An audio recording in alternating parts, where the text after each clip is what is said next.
Você certamente conhece a história de como um gol de Sérgio Agüero tirou o título do Manchester United no último lance, basicamente, de toda a Premier League. Então hoje a gente vai contar de outras 7 histórias de clubes que perderam títulos de liga de maneiras chocantes. A gente começa voltando bastante no tempo para a temporada 88-89, quando o campeonato inglês não era nem essa era moderna da Premier League ainda, né? E foi uma edição em que Arsenal e Liverpool disputavam a competição ali ponto a ponto. Se a gente for fazer um paralelo, mais ou menos como alguns dos últimos anos em que Manchester City e Liverpool estavam ali batalhando, né? Uma batalha de foice, só que com um detalhe, nessa temporada aí, Arsenal e Liverpool simplesmente faziam um jogo para fechar o campeonato inglês, ou seja, era pontos corridos, mas a batalha pelo título chegava na última rodada, tendo uma espécie de final entre os dois. Esse time era de uma época histórica dos Reds, né, que tinham vencido muitas taças aí, incluindo Champions Leagues, com o bigodudo Ian Rush no ataque e o Kenny Douglas fazendo ali o papel de treinador-jogador, né, ainda que atuando mesmo eles tivessem muito pouco. O Arsenal era treinado por George Graham e acabou liderando aquele campeonato por muitas e muitas rodadas, mas deu uma mole tremenda, porque a vantagem de 11 pontos que eles chegaram a ter para os Reds evaporou, sumiu e o Liverpool assumiu a liderança do campeonato. E aí pro confronto entre os dois clubes na última rodada, valendo o título, o Liverpool tinha 3 pontos a mais e 4 gols a mais de saldo, porém tinha um ataque pior que o do Arsenal. Então o objetivo dos Gunners era muito simples. Se eles quisessem ganhar o campeonato inglês, precisavam vencer o Liverpool por 2 gols de diferença na última rodada. Assim teriam campanhas praticamente idênticas, mas no critério de desempate, em gols marcados, eles seriam campeões. Só que tem um agravante, para esse jogo o Liverpool jogava em casa e há 3 anos os caras não perdiam um jogo por mais de 1 gol de diferença lá no Anfield. Enquanto isso, já se iam quase 15 anos sem que o Arsenal conseguisse vencer um joguinho sequer contra o Liverpool jogando lá na casa dos caras. Então como que eles conseguiriam quebrar essas duas sinas para serem campeões? Bom, foi exatamente o que aconteceu. Aos 7 minutos do segundo tempo, o Alan Smith abre o placar pro Arsenal e até aí tava tudo bem pro Liverpool, porque era só controlar. Com a derrota por 1-0, eles ainda eram campeões. Só que foi aos 46 do segundo tempo que o meio-campista Michael Thomas do Arsenal invadiu a área, bateu no canto, fez o 2-0, o gol de um título histórico. O cara ficou tão maluco com esse gol aí que comemorou dessa maneira, parecia uma minhoca invertida. E no final das contas, isso foi praticamente um campeonato que teve uma final, né? Como se fosse uma Copa. E o Liverpool, podendo perder por até 1 gol de diferença dentro da sua própria casa, deixou o título escapar.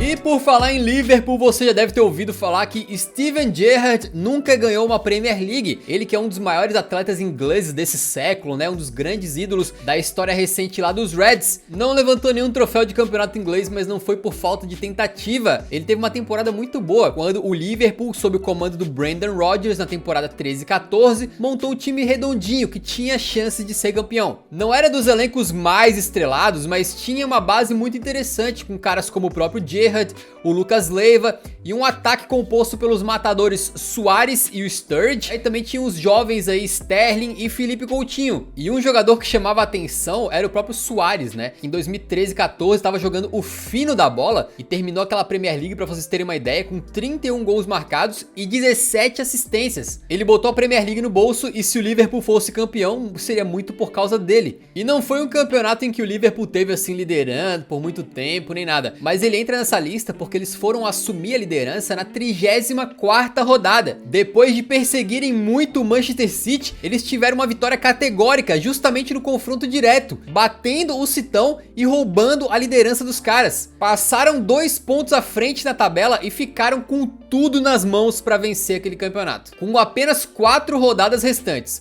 o time com a moral lá em cima e todo encaixadinho tinha tudo para ser campeão. Só que às vezes os roteiros são cruéis. E a crueldade aqui foi absoluta. Na 36ª rodada, o Chelsea visitava o Liverpool, né? E a situação era muito favorável para os Reds, porque o José Mourinho, técnico dos Blues, colocou em campo um time ali lotado de reservas, já que ele estava poupando o seu time para a Champions League. O ataque do Chelsea naquele dia tinha o Salah, que naquela época era um flop, tá? O Dembaba e o Shirley. Já o Liverpool estava completão, vinha de 11 vitórias seguidas na Premier League, com direito a goleada pra cima do Tottenham, com direito a vitória no confronto direto contra o City, e ainda jogava em casa, velho. Então, cara, tinha absolutamente tudo pros Reds ganharem esse jogo. O que poderia dar errado, né? Mourinho poderia dar errado, porque ele montou um sistema defensivo do Chelsea ali que conseguiu segurar aquele jogo de forma embaçada, um 0-0, até que no finalzinho da primeira etapa aconteceu isso daí.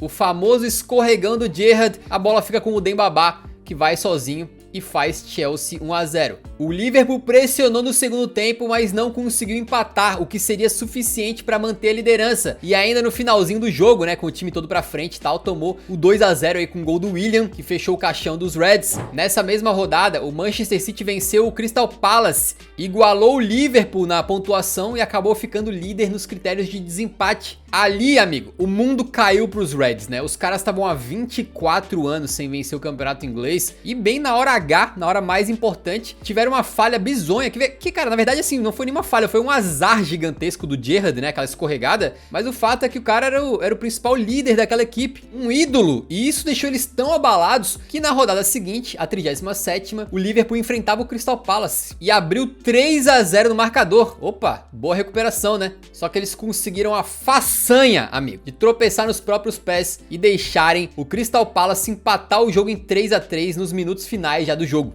Eles tomaram 3 gols em menos de 10 minutos. E aí foram para a última rodada da Premier League com ainda esperança, né? Mas precisando de um tropeço do Manchester City, que não aconteceu. O City fez o dever de casa e deixou o Liverpool com o vice-campeonato. Sem dúvida muito doloroso para os Reds, não só por não serem campeões, mas por ter sido, muito se deve, né? Aquela escorregada do Gerrard, cara. Um tempão depois, o Liverpool viria a vencer a sua primeira Premier League, né? O campeonato inglês da fase moderna, já sob o comando do Jürgen Klopp, mas o Gerrard já estava aposentado e ele infelizmente acabou sua carreira sem vencer nenhuma vez o campeonato inglês. Agora vamos para a Bundesliga, porque no comecinho do século atual foi o Schalke 04, o time da vez aí de entregar um título de mão beijada. Essa história fica pior quando a gente lembra que o último título alemão do Schalke veio na temporada 57-58, amigo. Naquela época em que o Pelé com 17 anos estava virando o Pelé. Nessa época a Bundesliga como a gente conhece hoje nem existia, tá? E a grande chance então do clube sair da seca veio na temporada 2000-2001, quando o Schalke, treinado por Ruud Stevens, tinha o artilheiro Ebbe Sand metendo gol a rodo e ficou a isso aqui, amigo, de ganhar a salva de prata. E essa Bundesliga não foi patrolada pelo Schalke não, tá? Faltando 9 rodadas pra acabar, os azuis reais estavam em sexto na tabela, porque foi uma edição daquelas assim muito disputadas, em que poucos pontos separam assim o primeiro colocado do sexto, saca? Só que o Schalke fazia uma reta final de campeonato muito sólida e foi na rodada de número 29 em que eles enfrentam o próprio Bayern de Munique e conseguem uma vitória gigantesca no confronto direto, com direito a hat-trick do Ebbe Sand, assumindo então naquele momento a liderança do campeonato, ultrapassando justamente o Bayern a apenas 5 rodadas do fim. Só que na penúltima rodada do campeonato o Schalke deu bobeira, foi derrotado pelo Stuttgart e viu o Bayern vencer o Kaiserslautern, assim virando a mesa e novamente chegando pra ponta. Porém, olha que curioso, cara, chegou pra última rodada na seguinte situação: os bávaros lideravam com 62 pontos e o Schalke tinha 59. Porém, nos critérios de desempate, a campanha do Schalke era melhor. Então, se na última rodada eles vencessem e o Bayern perdesse, era Schalke campeão. E o Schalke enfrentava um time chamado Unterhaching, que terminou entre os 3 últimos, né? E saíram atrás do placar, mas viraram e venceram com tranquilidade. Enquanto o Bayern enfrentava o Hamburgo e o jogo ficou 0-0 o tempo todo. Até que aos 45 do segundo tempo, o Hamburgo faz 1-0. Nesse momento, a torcida do Schalke vibrava, o título da Bundesliga estava caindo no colo deles. Era o fim da seca, derrotando o poderoso Bayern com combinação de resultados e tudo, né? Parecia um conto de fadas, maluco. Só que de sonho pra pesadelo, às vezes é assim, né? E faltando 20 segundos pra acabar o jogo do Bayern contra o Hamburgo, o zagueirão Thomas Ufaluzzi do Hamburgo recua a bola e o goleirão Matthias Schober pega com a mão. tiro livre indireto dentro da área a favor do Bayern de Munique. Você já tá vendo onde aqui isso vai parar, né? Porém, o que torna isso tudo mais curioso é que o goleirão Schober, que faz esse erro de pegar a bola com a mão, ele estava emprestado ao Hamburgo pelo Schalke 04, amigo. Cara, era goleirão do Schalke, poderia ter dado uma bica na bola e teria garantido o campeonato do Schalke, mas não, ele pegou com a mão, tiro livre indireto pro Bayern de Munique. E nesse momento, a tensão era palpável. Os jogadores do banco ali alucinados, dentro de campo os caras estavam se empurrando e na cobrança a bola é rolada para um camarada chamado Patrick Anderson, que nunca tinha feito um gol pelo Bayern de Munique, mandar um pancadão e empatar o jogo. Hamburgo 1, Bayern 1. No último lance da partida. Não, e você pode ver que o Hamburgo abriu a barreira inteirinha, né? Uma várzea. Então, sim, em poucos segundos, o Schalke foi de campeão alemão para um dos vices mais dolorosos da história. Já o Bayern teve certamente uma das suas conquistas de campeonato alemão mais suadas aí, mais comemoradas, né? Sentindo um pouquinho do sabor de estar do lado contrário de uma virada épica. Porque naquela famosa final de 1999, foram eles que perderam o título de maneira aí até semelhante, né? Ainda na Bundesliga, a gente teve um caso bem semelhante já na edição seguinte. Em 2001-2002, foi a vez do Leverkusen ter tudo nas mãos para ganhar aquela famosa bandeja prateada lá da Bundesliga, né? Que foi uma edição em que eles disputaram ponto a ponto ali o campeonato com o Borussia Dortmund. E na 24ª rodada da competição, os caras que tinham aí dentro do elenco, né? O Lúcio, o Zé Roberto, o Ballack, foram enfrentar o Borussia Dortmund e meteram 4-0, amigo. Então ali parecia que a disputa ali, meio que tipo, de qual dos dois times que é o melhor, tava encerrada, né? Até porque nessa rodada o Leverkusen passa o Borussia Dortmund na tabela e vira líder. Na rodada 29, a vantagem na liderança aumenta para 4 pontos. E na rodada 31, aumenta para 5 pontos. Com 5 de vantagem e apenas 3 rodadas pela frente, parecia que a disputa pelo título estava encerrada. Seria do Leverkusen. Porém, o time dos caras estava disposto a definir um novo conceito de amarelada. Na rodada 32, eles perderam para o Werder Bremen na Bay Arena. E na rodada 33, eles se superaram e conseguiram perder para o Nuremberg, que era o atual 15º colocado na tabela. E o Borussia Dortmund venceu os seus 2 jogos nessas 2 rodadas e roubou a liderança do Leverkusen novamente. Na rodada final, ambos os clubes venceram e o título acabou indo lá para o Westfalenstadion. E por que eu falei de definir um novo conceito de amarelada, né? Porque além dessa amarelada histórica na Bundesliga, amigo, nessa mesma temporada de 2001-2002, o Leverkusen perdeu a final da Copa da Alemanha de virada e a final da UEFA Champions League. Então uma temporada que tinha tudo pra ser de uma tríplice coroa histórica, acabou sendo uma temporada de um tríplice vice, amigo. Um feito inquestionavelmente histórico, né? Historicamente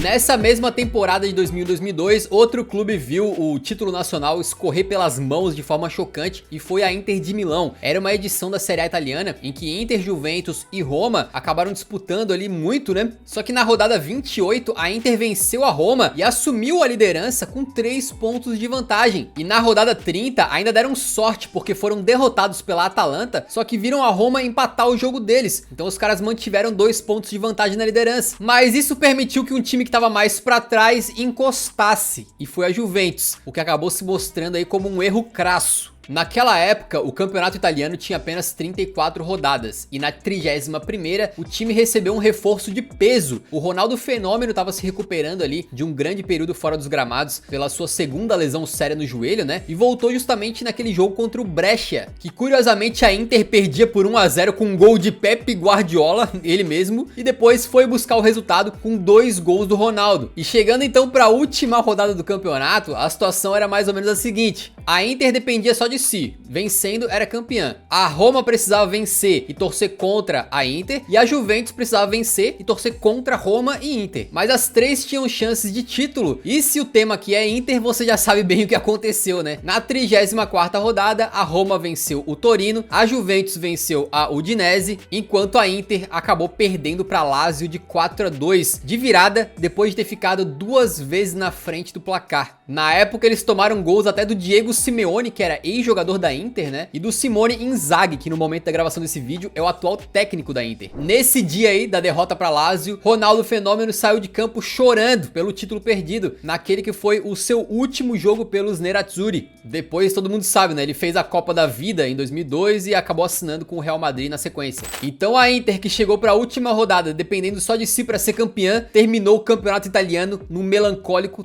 terceiro lugar.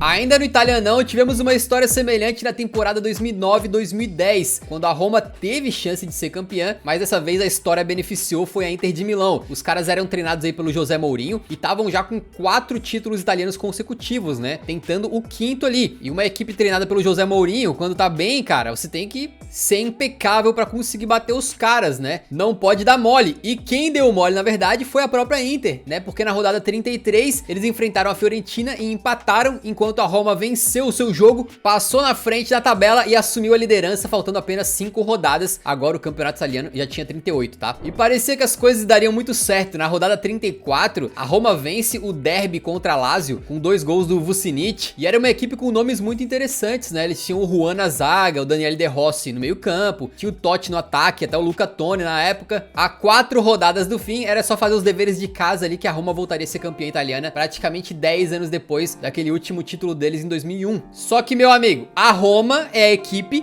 que gerou o verbo romar. Romar, do latim amarelar. E foi o que aconteceu. Na 35ª rodada, a Roma deu uma romada e perdeu para a Sampdoria em casa, de virada, depois do Totti ter aberto o placar aí, né? Com isso, a Inter venceu a Atalanta e voltou a ser líder do campeonato. E aí, o que se viu nas 3 rodadas restantes foi muita esperança e no final, muita decepção, porque a Roma ficou vencendo seus jogos, esperando um tropeço da Inter, que não aconteceu. A Inter também venceu os últimos 3 jogos e acabou sendo campeã com 2 pontos a mais na tabela. Esse foi um dos vários e vários vices de Série A italiana que a Roma acabou amargando nesse século, né? A gente já contou em outro vídeo aqui do canal como o coitado do Totti tem uma quantidade absurda de vices na carreira. Na La Liga também teve um time que deu a famosa pipocada na hora de ganhar o título, beleza? E foi nada menos do que o Real Madrid na temporada 2003-2004. Eles eram treinados pelo português Carlos Queiroz na época e estavam fazendo uma campanha absurda, parecia que poderiam ser campeões ali com os pés nas costas. Na 26ª rodada, o Real Madrid chegou a abrir 8 pontos de vantagem na tabela e parecia que seria impossível tirar o título deles, né? Os principais perseguidores ali eram Valência e Deportivo La Coruña. Nessa rodada aí, o Real Madrid meteu 4-2 no Celta de Vigo, e se você vê o nome dos caras que meteram um gol, você já vê a qualidade daquele elenco, né? Foram 2 do Zidane, 1 do Figo e 1 do Ronaldo Fenômeno. Esse era o famoso Real Madrid dos Galácticos, que também tinha ali o Beckham, o Roberto Carlos, o Raul, entre outros. Era possível tirar 8 pontos desse elenco aí? Pois bem, dali em diante o Real Madrid desmoronou, igual o Jorge Jesus nesse vídeo aí. Na rodada 27, empatou com o Racing. Depois, empatou com o Zaragoza. No jogo seguinte, foi derrotado pelo Atlético de Bilbao, tomando 4 gols. Aquela gordurinha na liderança já tinha ido embora, quando na fatídica 32ª rodada, os caras conseguem perder do Osasuna por 3-0 em casa. E aí acabaram vendo o Valência assumir a liderança do campeonato. E não parou por aí. A queda do time de Carlos Queiroz foi tão acentuada que eles saíram de uma posição de liderança com 8 pontos de vantagem para terminar aquela La Liga em 4º lugar, amigo. 7 pontos atrás do campeão Valência. Esse certamente é um dos maiores casos de paçocadas na história aí das ligas europeias e calhou de acontecer justamente com um dos times mais estrelados que a gente já viu, né? O Queiroz até tentou justificar o que aconteceu um tempo depois, né? Ele deu uma declaração em 2016. Estávamos jogando futebol fantástico, durante muitos meses lideramos La Liga jogando muito bem, mas o elenco não tinha muitas soluções. Quando se cometem erros, você paga caro. Naquele momento, bastava ter mantido o Morientes no time, não ter vendido Makelele para o Chelsea e ter contratado um bom zagueiro para substituir o Hierro. Teria sido suficiente, mas todos conhecem o Florentino Pérez. Pelo jeito, com todos aqueles craques à disposição, o Carlos Queiroz botou a culpa no elenco, amigo. Menos mal que era o Real Madrid, né? Os caras estão cheios de La Liga aí na sua galeria de troféus. Imagina se é, sei lá, o Tottenham perder um título dessa maneira aí. Pô, ou no Brasileirão lá o Botafogo, né? Aí que isso, cara. O torcedor entraria numa bad e nunca mais sairia, né? Esses foram os 7 casos de amareladas históricas aí em campanhas de ligas nacionais. Se você lembra de outras, deixa nos comentários aí. A gente espera muito que você tenha curtido o vídeo, beleza? Deixa aquele likezão, dá uma força monstruosa pro nosso trabalho. E nos vemos no próximo, então. Um grande abraço. Falou!